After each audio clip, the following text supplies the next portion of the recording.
Hey everybody, welcome back to Money and Music. I am Doc. Today we're going to be listening to some heavy hitters in the finance and music industry.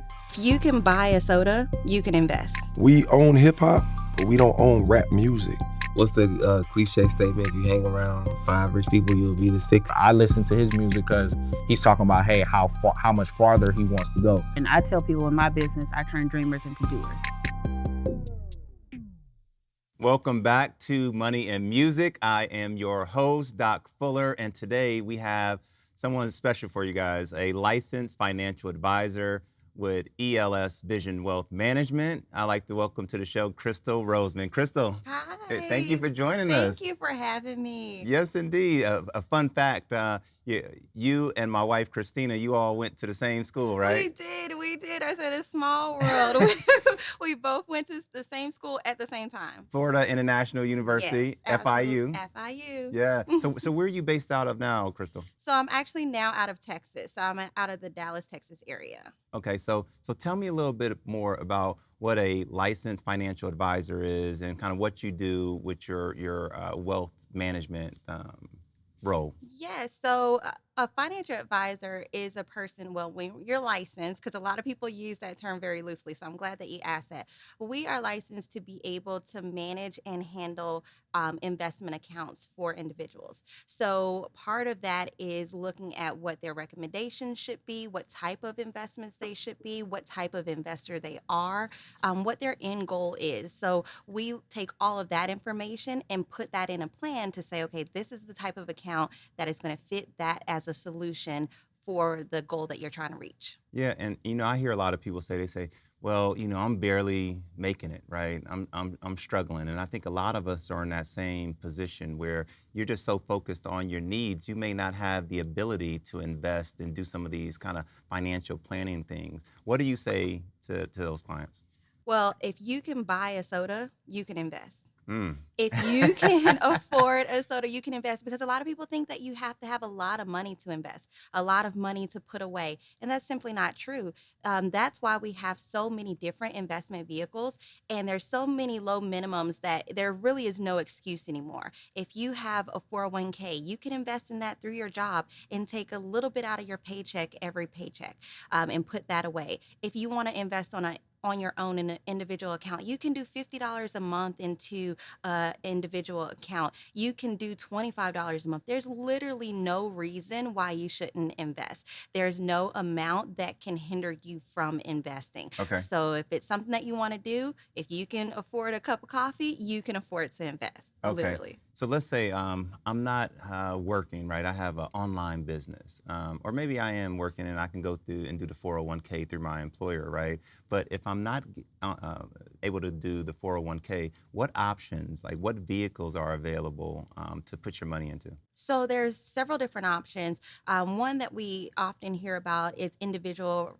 retirement accounts, so IRAs. So those are going to be through no employer. It's just your individual account, but it's for retirement. So you're saving for retirement. There are certain eligibility requirements, so it's not for everyone, Right. but that's an option. For self-directed people or self-employed people, they can invest in their own IRAs, or they can even create their own 401ks. So there's different ways that Wait, you can create your own 401k? You certainly can. Wait, tell me a little bit more about that. Okay, so there's things called solo 401ks. These are for entrepreneurs. There are self-directed 401ks that you can own as your own company. So if you are in business for yourself, you can create your own 401k. And that's what we specialize in. Exactly. And see, these are things that a lot of people don't know. I didn't know that. Exactly. See, let me get you hooked up. Yeah. That's one of those things that we think that it's for big corporations, but 401ks are for a lot of people. There are certain, qualifications and things that, and you want to know if that fits you, which is why it's so important to talk to your financial professional about your different options. Your licensed financial advisor. Exactly. Shameless plug there.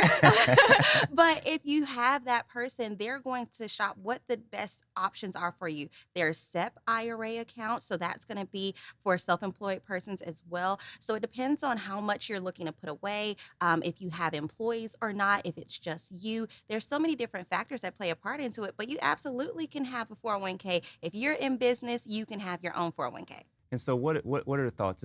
Sometimes you when you say IRA, like the individual retirement account, right, or 401k, people think like, oh, retirement, that's 65, and what if I need my money? And some people are at an age where that's just too far away, right? Right. That's 40 years away, 30 years away. What do you say to those people? So are you planning on turning 65? I hope they all do, right? Exactly. Including myself. Exactly. And that's what I tell people. Yes, it's far away, but the earlier you start, the less you have to put away and the more you benefit from it because of compounding interest. So at the end of the day, even though it may be so far from now, you want to understand that you want to reach 65 one day. You want to retire one day. Right. So even if you say, well, I want to be able to get to my money sooner than that, there's other options for that. But do not negate the person that you're going to be at 65. Ooh. Don't make sure that you have done all this for you now and you're doing all this hustling now to make the money and income now, but you're not taking care of your future self,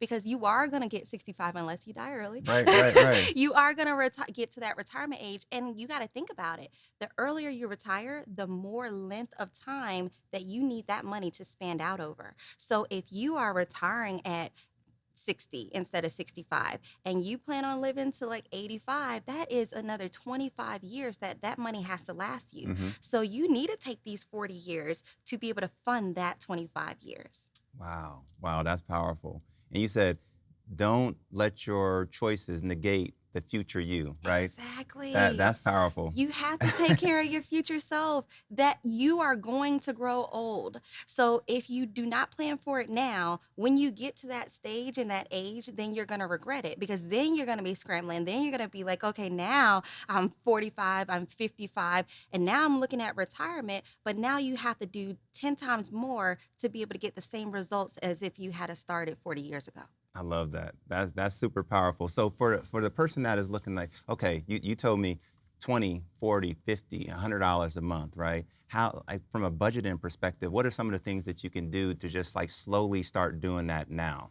So the thing about saving and investing is that it's contagious, right? So Yeah. as soon as you start seeing your account have a little balance, you're like, oh, okay, let me, I don't need to get this extra pair of shoes this month. I can put that extra $50 that I was going to spend into my investment account, because what we have to understand is investing is a way where your money is working for you.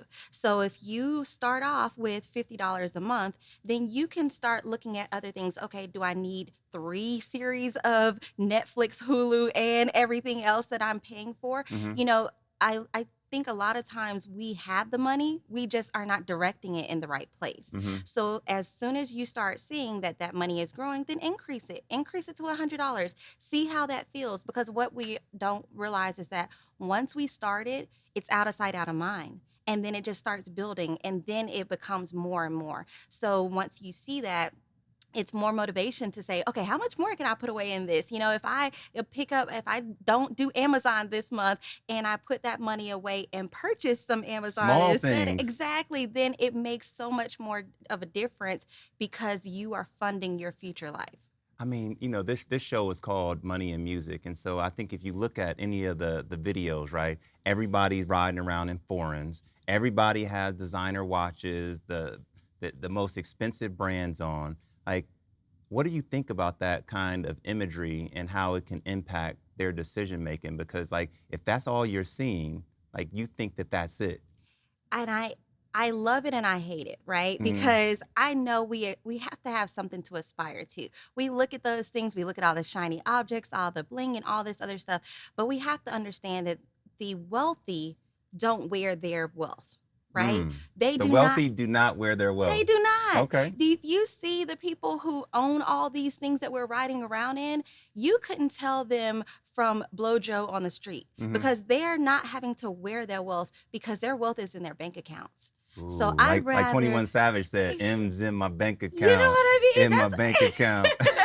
Exactly. And it's more important to have it in your wealth than to try to show off your wealth. Because when you're riding around in these cars, there's nothing wrong with that. But there's a different way to go about it. So I always say, I'd rather have that company pay me to do that for them. Pay me to ride around in that car. What do I mean by that? if I want to ride around in a Tesla, right? Mm-hmm.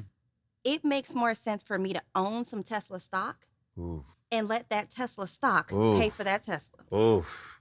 Now you So talking. that's what I want to do.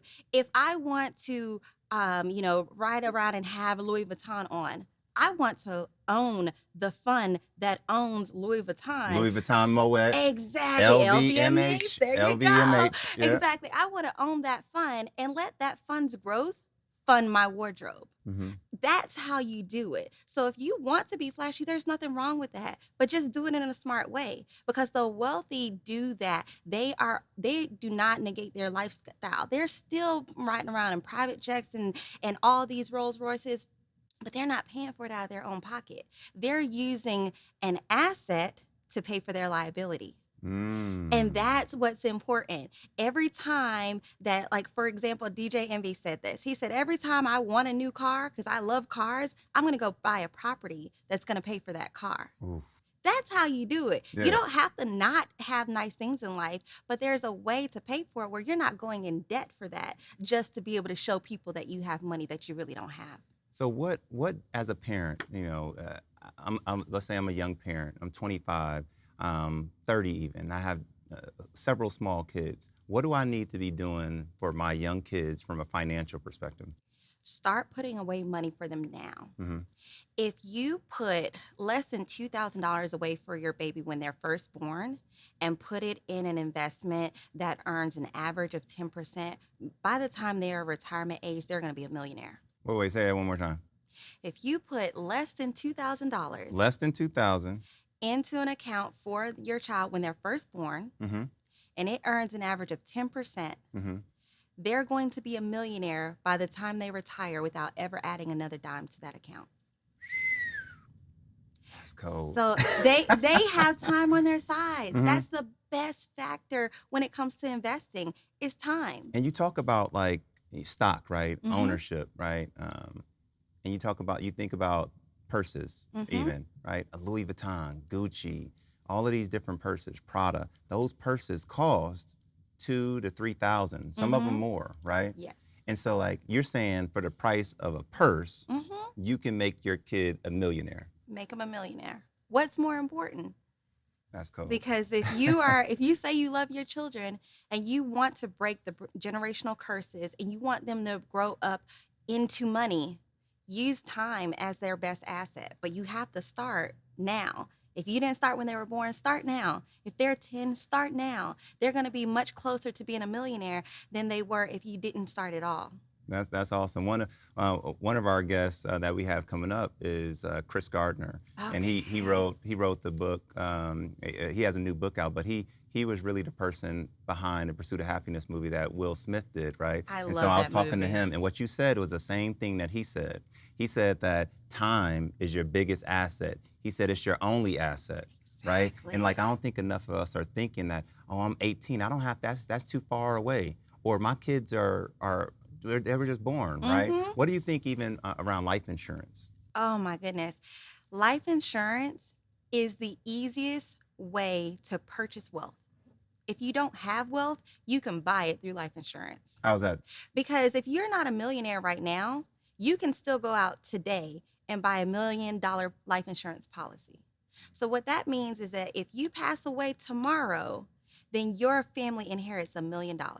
But- So you're passing the $1 million that you didn't have because you didn't get to earn it, but you're passing it on through a policy. Now, are there different types of, what about the person that says, like, if I have life insurance, I want it for me, I want it for myself, not for like the next generation. So life insurance has there's different structures, right? There's term versus permanent. So term is when it's for a period of years. Permanent life insurance gives you the option of having cash value that's built up in that life insurance policy, and then you're able to tap into that life insurance cash value while you're living. So it has a living benefit for you as the policy owner and the insured. And this is what wealthy have been hiding their money for decades. They put their money into that so it serves dual purposes. Okay. Because you're still having the policy, which has a death benefit that goes on to your heirs. But while you're there and living, you're funding that policy. You're able to build up your cash value, and then you can tap into it, get this tax-free.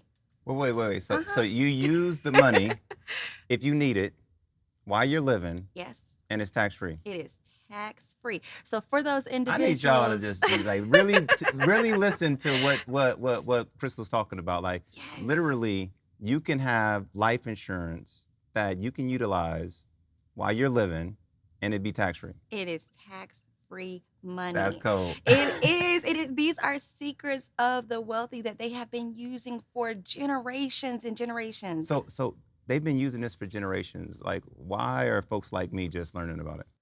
Because if we ain't part of the wealthy club, we don't know these things. This is why it was so important for me to become a financial advisor and become a financial planner, because these are the strategies and the techniques that we learn in order to implement for our clients. So the wealthy have a team that consists of a financial advisor, a CPA, a lawyer. Those are the three basics that they're going to have. So the things that they don't know, that they get that information from those people. So a financial advisor, an accountant, and A lawyer. a lawyer. Yes.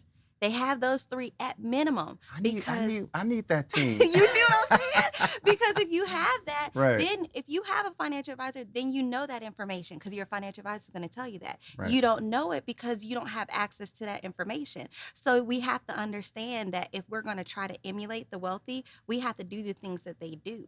And they always have a team because it's not about what you know, it's about who you know. And who you know tells you what you don't know. And what you don't know will cost you. Ooh, yeah, I heard that one before. That's fire. So, but you as a licensed financial advisor, you have a family as well, right? Absolutely. So, what vehicles? You know, we hear about 529 plans and things like that. Like, what are your thoughts on that? And like, where do you go to get that? So I have several different vehicles for my own two daughters. I have 529 plans And how old for are they? them. I have a 14-year-old and an 8-year-old. Okay. So yeah, I'm like, whew, it gets rough out here in these parenting streets. Yeah. But it's good because I'm teaching them, I'm using their accounts to teach them about money as well. So I have a 529 plan for both of my girls that is saving money for their college, right? Okay. And so I have that. Then I have a UTGMA account, which is their own, it's a minor's brokerage account. So that type of account is where you can purchase stocks and other investments, stocks, mutual funds, bonds, all of those type of investments. And the good thing is that they're offered all over. So, you know, if you want to do it on your own, there's plenty of companies out there that are going to offer those. If you want to go through your financial advisor to get that, they'll be able to set those up for you. So those are two of the quickest and easiest ones that we're most familiar with, and for those certain purposes. So I teach my daughters about trading and investing in stocks through their UTGMA account. They actually have their own logins to their accounts, so they can go in and check their accounts. My daughters got to pick their own stocks. So as soon as they saw me like investing, it's dinner table talk at my house.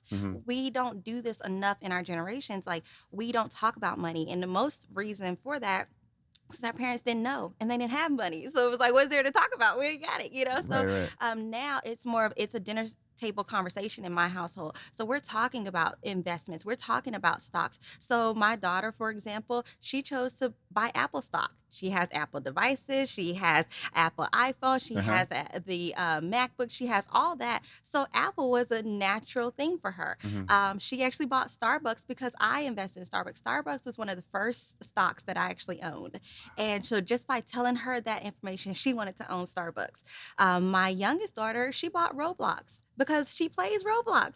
So now she's like, Mommy, I own some Roblox. You sure do, baby. So basically, like, if you're gonna consume something, be a boss and own it. Exactly. Right? And let it pay for the thing that you're consuming. That's the whole point. And I love stock just because, like, we talk about having your money work for you. Like, that stock price is moving while you're sleeping. Exactly. Right? So it's steady going up and Yes. haven't changed. Yes. My daughter has seen a 50% return within less than a year from her purchase of stocks. 50%. So like 50%. $100 turned into $150 Exactly. in less than a year. In less than a year. because of her investing in stock. And this is how we did it.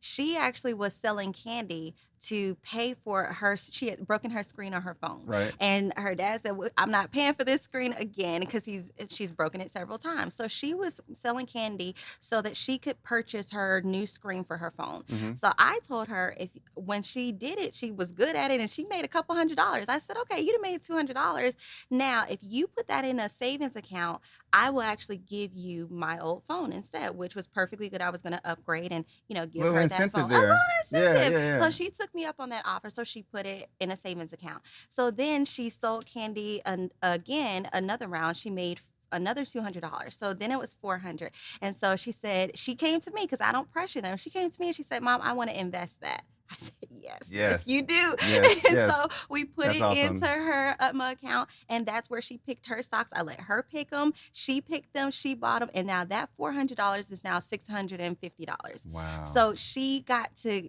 go through the whole process Boss moves. and learn it on her own. Boss. And so you said, so you have the 529. Love that story. 529 is in the UTMA. Uh-huh. So what does that stand for? So it's a uniform gifts and transfers account for minors. So it's just a brokerage account that you are owning until they get 18, but it's actually for the child. So the difference between a 529 and an UTMA account is just that a 529 is specifically for college and education expenses. So you have to use it for those expenses in order for it not to be taxable when you take it out. An UTMA account is not tied to anything, so it actually allows the child to own it at age 18. In certain states, it's 21. So the thing about it is the UTMA gives you more freedom, but they get to hold it and access it at 18 or 21 years old. So the important part of that is you have to teach them about money so that when they get 18, that access, they don't go crazy. They don't go crazy. They don't go out here and try to buy a Corvette. A foreign.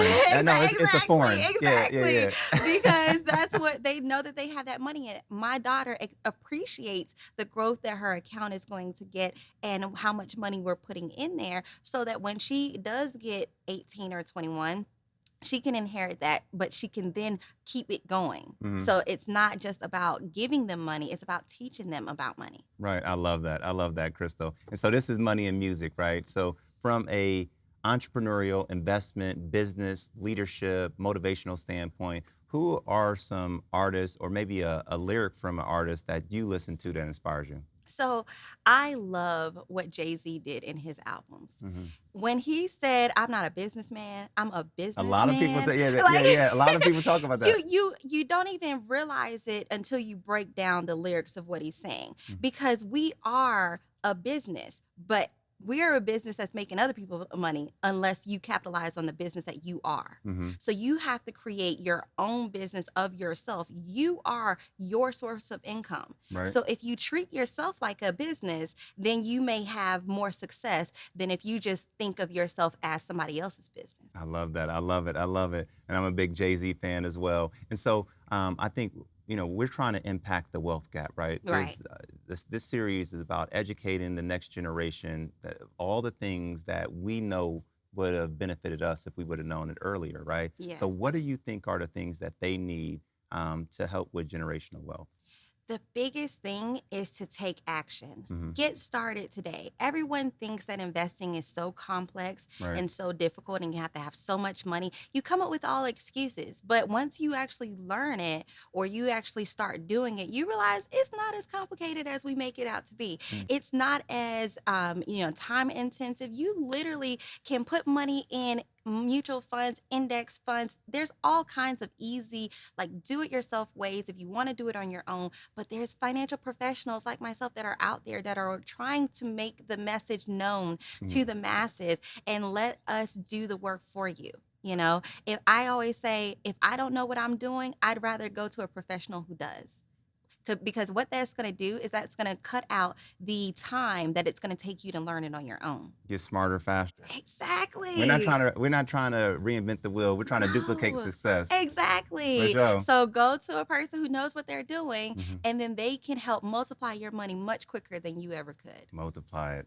Well, Crystal, thank you for coming. Absolutely. All the best with everything you have going on as a licensed financial advisor. Thank you. Safe travels back to Texas. And thank you for you. joining us. Absolutely. Thank you so much for having me. I appreciate this conversation so much. You're very welcome.